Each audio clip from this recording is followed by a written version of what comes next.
Got some N10 internal holders for the Kanban levels. So we've added a new process. So essentially, if I needed to reset a password, not me, but let's just say a customer went to reset a password, they basically use this little form, submits, and they go, yep, your password request has been sent. We get the email with their temporary password, as well as now a sales lead email. So basically we're getting this sales lead email, says who the person who's requested the password, their name, etc., and then it tells us to go into the sales pipeline.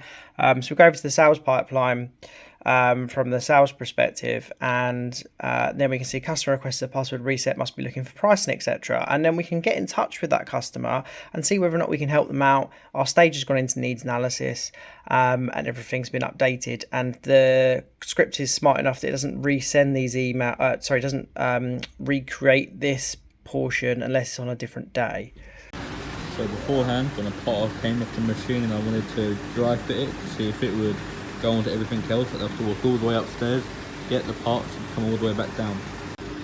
Now I've put this box down here with foam, a couple of parts in, sugar LED and some other electrical components to add to it.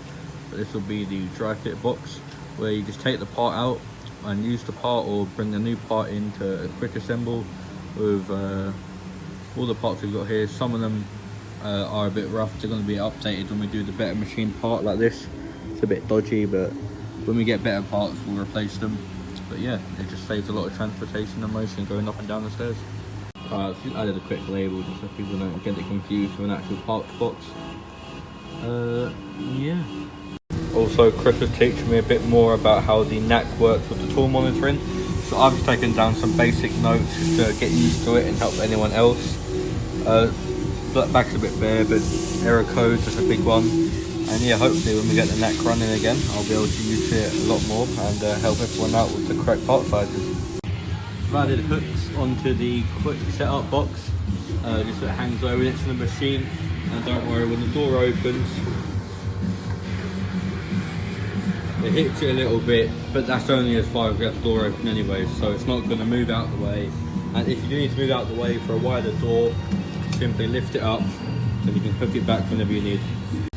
Just putting the label back to where it was, just reminding people to keep it clean. I'm guilty of it myself. I'll be doing something, I'll leave it on the desk, like these goggles. I'll leave them on there and completely forget about them, so just make sure I put them back where they're actually meant to go and not just left on the desk. Preparation for us machining tomorrow, I made a holder. It's quite a large holder because it's got to hold these path markers, and then also whilst having this path marker, this one failed during milling, I've realised I can make this improvement where I put a nice chamfer going into this thread. I don't know how I didn't notice that before, but yeah, easy one I'll fix right now. Get a second-hand Stream Deck. I've already added some automation to it. So for instance, if I press, oh, there was my finger. If I press this button here, it's going to open Explorer and then open straight into the FTP. So straight away I've already got the area where I program into in all one hit, which is awesome. So I'm adding more and more to it bit by bit, but basically these are the key programs that I use. These are the design programs. I've got an Instalink 360 come in, so that's going to be really interesting for doing YouTube videos.